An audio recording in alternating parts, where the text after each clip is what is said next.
What a whirlwind. What a whirlwind.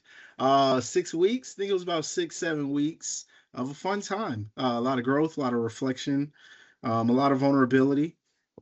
I'm very privileged to have this moment to even be able to talk it out loud this entire week, the past 4 or 5 days, just kind of brain dumping and putting everything together. And I think it's easy to look back and be like, yo, oh my gosh, how did I do that? I can't believe it. But I can't believe it. It was one task at a time, having a vision and having a belief, being able to find the exemplars ready, the resources on hand, having those check-ins with you as well to ground my thinking was incredibly helpful. So let's jump into some of the things I was able to pull. You already know a little bit about me, Dr. Michael Woodward, but in class I'm just Mike. I'm just Mike in this seat. But I travel to state. Sometimes I go to different other states when the check is nice enough. I love to read to children, primarily within low-income communities. However, I do understand that illiteracy runs rampant throughout our entire country, beyond that of the communities that look like you and I. Yeah. And I say that very loosely because I know what drew me to this work initially, but I know what keeps me within this work. A couple more recent pictures and evidence of me in action, and a lot of this did take place throughout 2026 because these were many of the pictures I used for the Palm Beach professional development. So of course, as I'm in front of the principals, I'm going to show them me within their school system in itself. So that's always exciting and very privileged to be able to look back on and find these documentations. All right. We learn from Mem Fox that everything we read constructs us and makes us who we are. For I, sure. I think that really speaks volumes to the intentionality with reading, with the proximity to reading as well. I don't try to impress upon children reading to be this formal, mundane activity, but to be something that you should be excited and celebrated to do. I like to press upon recreational reading around our home. So I leave comic books around, leave magazines. I got books in the car in the back seat. I'm not in that back seat, but I know the boys are. So Yeah. the more I can keep things in arm's reach, it's called creating that environment, which I'm already 100% sure you're aware of. But these are the things that we teach our teachers to be mindful of the environment that you create in hopes that it trickles down to the parents and the environments that they create. All right, let's get into the meat and potatoes. Looking ahead, some of the things or all of the things that the Practicum notebook covered that I simply modeled the PowerPoint presentation off of, broken down into 4 sections. The first section are the administrative tasks, making sure we check those boxes and meet those expectations. Section 2 was the major assignment in itself. Section 3, the 3 minor assignments that came together. And section 4, but it should be, I got my Roman numerals off. Act like you don't see that. Section 4, my reflections, my barriers, improvements, implications for practice, and the conclusion. And the title of this practicum notebook was to develop a love for literacy. Like that is the intentionality with, this course of action. All right, so the administrative section, I'm not going to get you how I get my teachers and people who are in attendance, but if this picture looks familiar at all to you, Professor, we do know that this is a picture of the very first picture book by John Amos Constantine, written in 1658 on a wooden slab in Latin.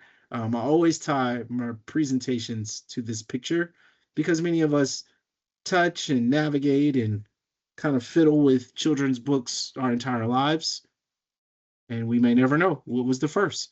So super easy section. I mean, it wasn't easy getting all this stuff together, but it was well worth it.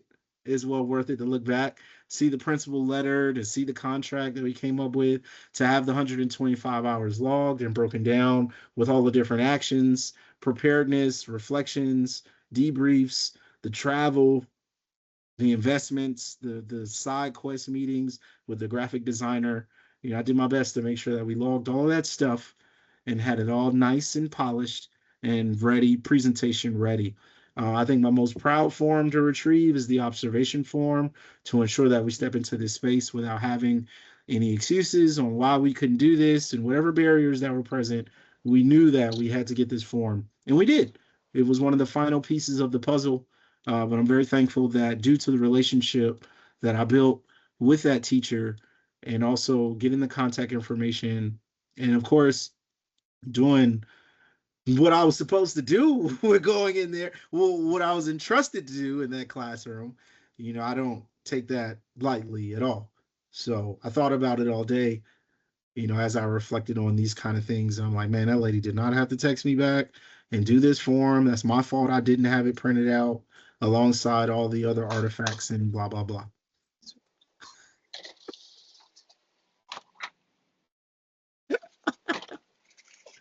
Take a moment. It's okay. I need some water. I'm sorry.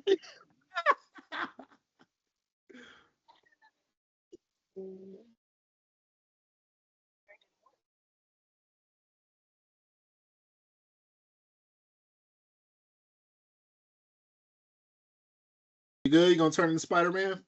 Spider-Woman? It's No. trying to bit me. Oh no! No, you Okay, didn't bite me. super strength. All right, let's knock this out. Yeah, end of section 1. Now it's just me and you. You wanna ask me any questions regarding section 1 or anything? I don't want to No, just keep because section blabbering. 1 was just the documentation that Yes, ma'am. you had to provide to support the implementation and the design and development of your projects. Yes, So ma'am. I'm anxious to hear about the thought behind the selection of the projects that you had and so forth. Oh, I love it. All right, let's hop into it. Just wanted to get my church announcements out the way. Um, This next citation I pulled, the teacher sets the tone for the love of school, for the love of books, reading, language, and writing in the classroom. Therefore, modeling is essential. This speaks volumes to me, even with the Practicum notebook in mind, because I was on Front Street the majority of the time, whether I was in front of students or teachers or the literacy coach or parents or administrators within the professional development piece. And who knows who reads the newsletters beyond, Mm-hmm. beyond the data that I retrieve that I'll talk about in a little bit. But, with all of these things in mind, I understand that if I can impress upon that of someone else in proximity to children, regarding the importance of developing a love for literacy, I know that we can get something going. I was prepping for this call, and I don't know, something popped up on one of my YouTube algorithms, and it said, even the bad kids have a favorite book. And I didn't like what he said. I didn't Because like they're it, bad kids. but Mm-hmm. it's like, yeah, okay. Now, how do It's we the people define good and bad the kids we kids? consider bad. Right. How do we define that? However, to just kind Mm-hmm. of take a step back and really unpack that, everyone does have a favorite book, a favorite movie. Mm-hmm. For me, it's a favorite story.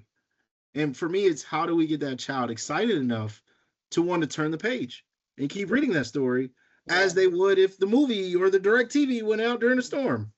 All right, Mm-hmm. don't let me show my let me show my undertones. All right. So the major assignment, the very first one was the author's visit, which was super exciting.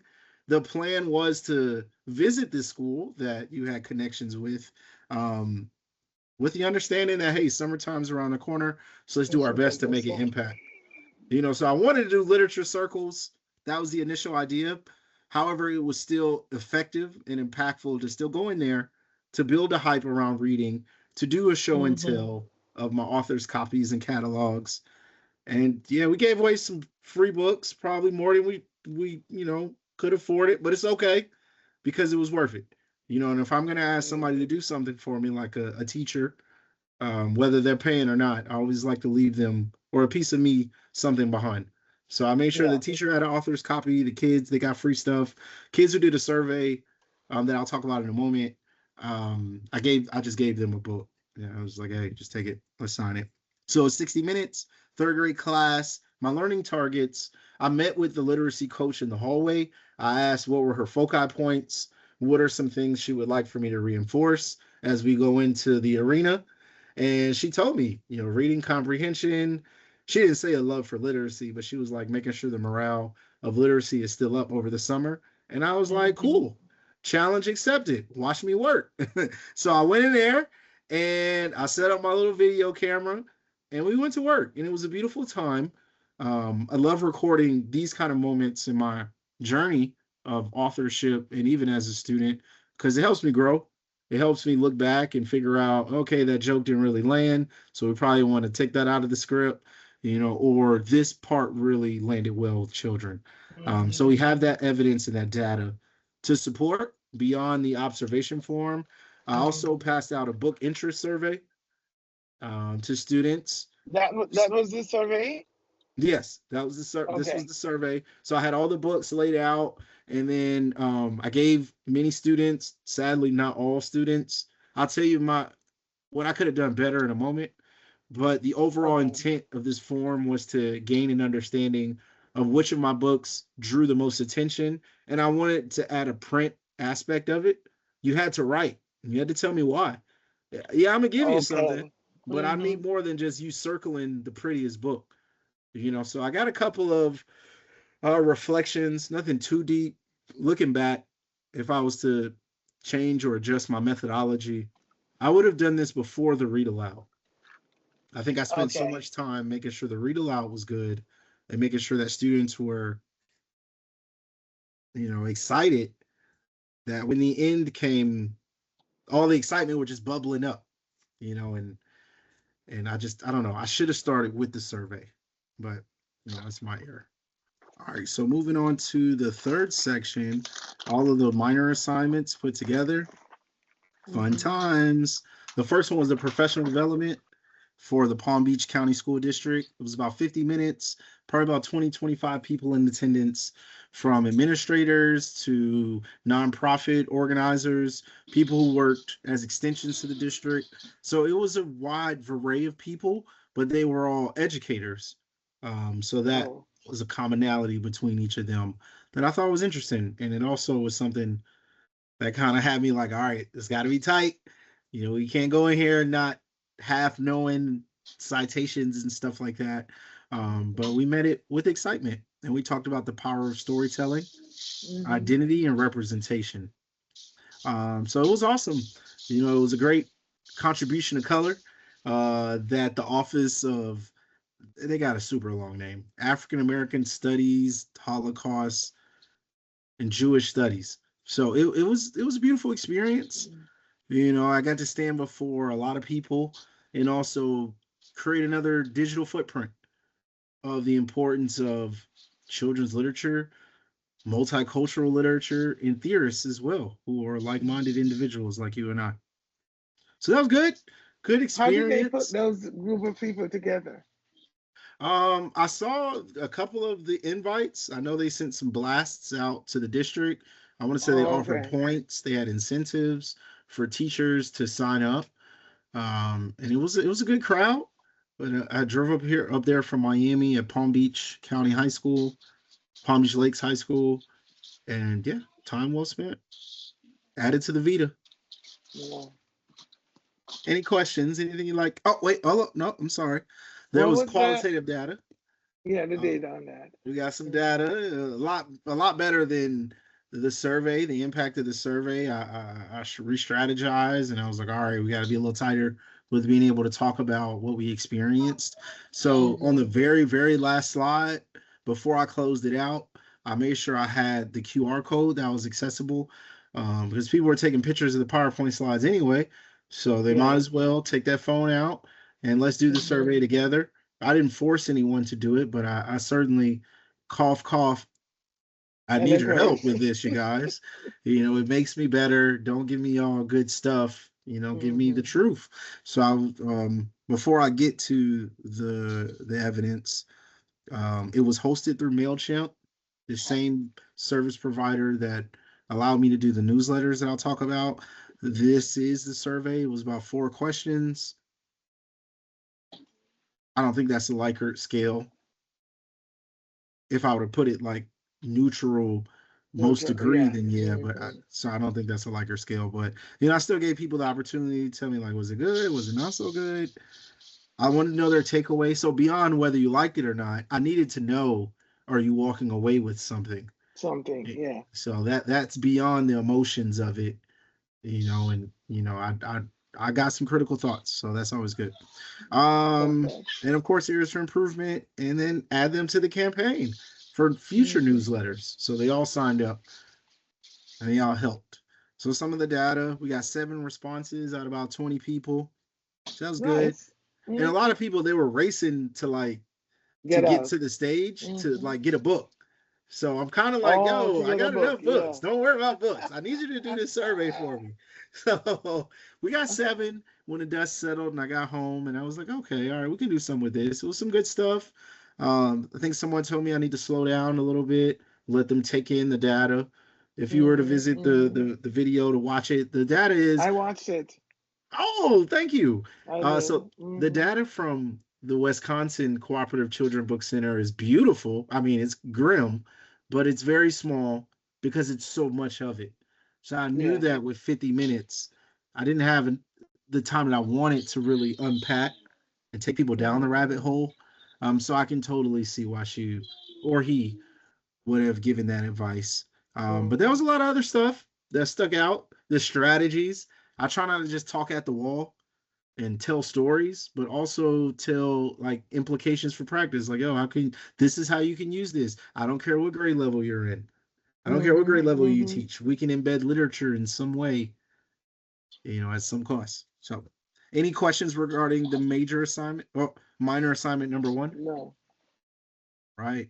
Minor assignment number 2, the newsletters. There was a request for only 5. But I've written about 9 or 10 for these 6 or 7 Mr. months. Overachiever. I mean, not in the 2 months. Now, I'm not going to like try to flex like that. But it's a part of my author's journey. Everybody don't like to buy books. Everybody don't want to read books. Sometimes I have to remain relevant in a way that stretches beyond social media. There was a day when Instagram crashed like 2 years ago, and people was like losing their mind because they didn't know what to do. Well, if you had emails and you had the ability to continue this communal support, then it provides the opportunity. So I can see the data immediately through MailChimp services, through YouTube, the click-through rates. I can see what subject titles possibly, more impactful than others. So it's a lot, but to answer the question of did I do my newsletters? Absolutely.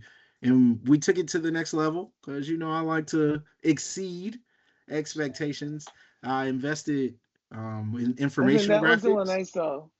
Yes, I made a couple of these through my graphic designer, who helps me out a lot with my business and different graphics because I know people want to read. This is no different than me making a bulleted list in Times New Roman. The only thing that I would say draws people in, Those the pictures. beauty, the colors, the faces, the realities, the natural hair, all of the different elements that I understand is visually is aesthetically pleasing to most, which leads them to read. So of course we put some branding on there so people know like, hey, this ain't just AI. Maybe a little AI, but this came from a place. And I use these in presentations when I go to schools and I'll talk about the butterfly just to keep it short and sweet. And then there was a crocodile one. So I put these in the newsletters as well to start conversation and to allow parents to create that time based on literacy, grounded. Any questions with minor assignment number 2? No. I love it. All right, let's bring it home. The bonus, minor assignment number 3, guest lecture series.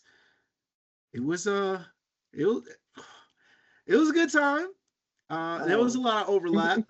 I remember this time with the professional development, with meeting your deadlines, and just making sure we didn't drop any balls.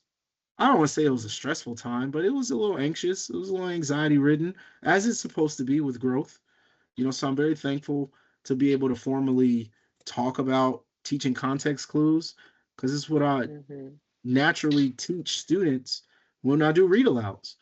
So I say, yo, we might as well remain on brand and teach whomever you bring to the pulpit, whoever you have on that call, like we're gonna introduce our literature in a way where we're still introducing the context clue strategies.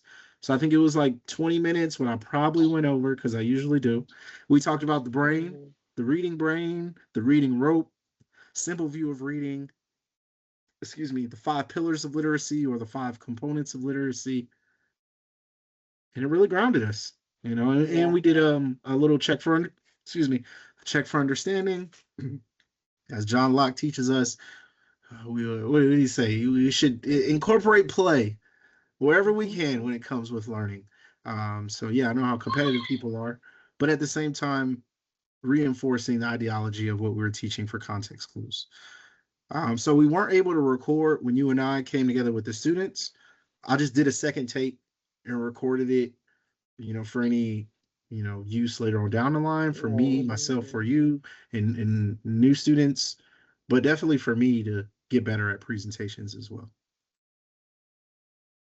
Any questions regarding section 3 and the minor I think that assignments? that was. I thank you for that session. I think, as I said, the context in which it was presented, that our students there were school psychologists getting those basic knowledge about reading and how what are some of the activities or some of the strategies that they can to help teachers support teachers as they select, those goals and those activities that will meet the students' needs. So the session was very, very informative. It is interesting that the last thing that we did in the course was creating a research on bibliotherapy, and the books that were chosen and the topics that were chosen to work with bibliotherapy was really amazing. And I think what I took away from them is their ability to just absorb the information, and as non-educators to just feel that they were in a place where they could learn. And you also offer them that opportunity to in your session. Well, thank you. I really appreciate that.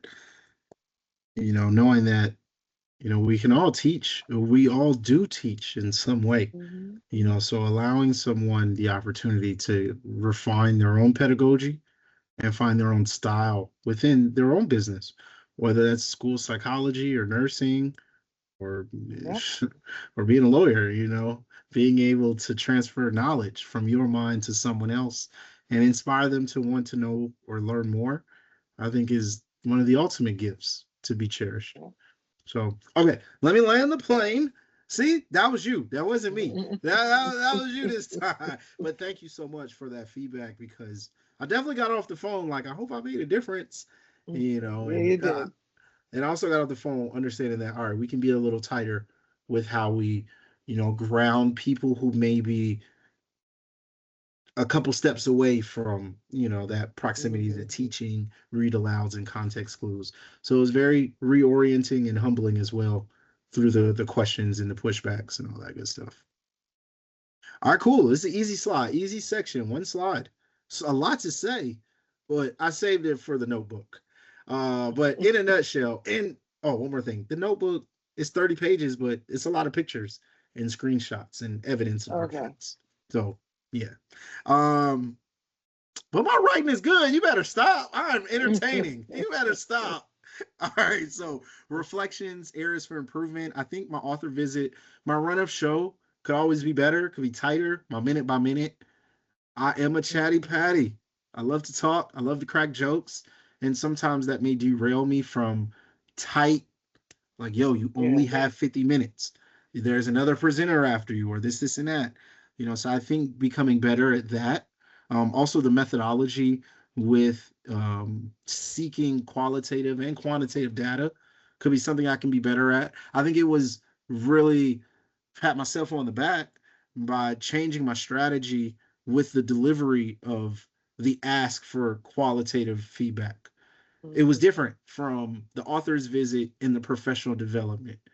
So I took that time to acknowledge that shortcoming and to, like, okay, And make it better.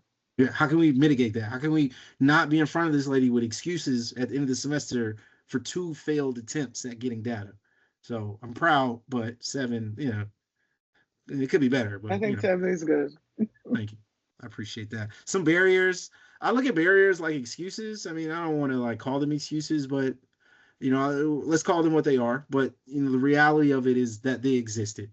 the timing and the proximity to summer. Class started on May 11th, the day after my birthday. But we were ready.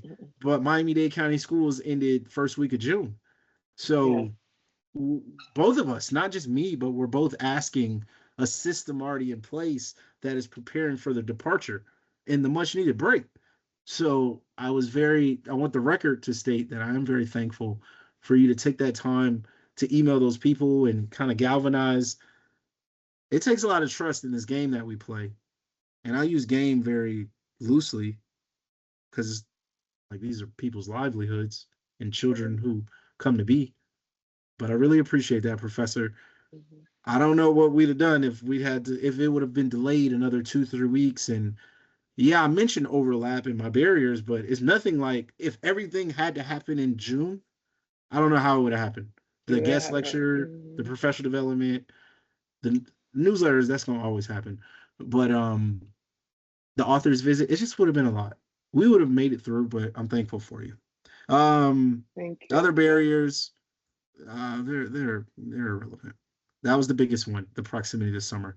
Implications for practice. We developed research-based summer reading strategies, and we shared that. I printed it, all the different events I went through. I've gone to a couple fairs. I was just at a fair in Liberty City for the Roots Bookstore this past weekend. I'm passing out the summer strategies worksheet. I probably should have got some pictures of that. That would have been nice little brownie points. But the point is, we are encouraging people to read with their children much farther beyond the assignments that present themselves in Canvas. And that's what's truly most important to me, and to be able to share in this moment. We're creating strategies that aren't inventions of the wheel, but they are effective moments of discourse between parents, adults, and children. Salient takeaway to put a bow on this: children want to read, but they first must be inspired to. Mm-hmm. I think children of all shades, of all communities, of all socioeconomic income classes, they want to engage, they want to learn, they want to ask questions. It's of their inquisitive spirit. But if we don't position them to really see the joy and the satisfaction of growth and knowledge, then many of them will remain where they are. And that's Yeah. not good enough, because every day we must continue to grow. So I think that's my Mm-hmm. biggest takeaway. Also, U.S. 4th and 8th graders read below proficiency. That's a huge takeaway with the Yep. literature review from the NAEP 2024-2025 assessment research study. Um, and I think that is it. That was it. So please, I welcome questions, comments, critiques, please. Yeah. Oh, that loser.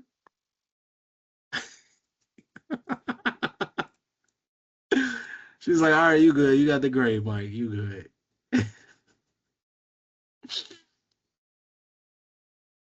Oh, last class.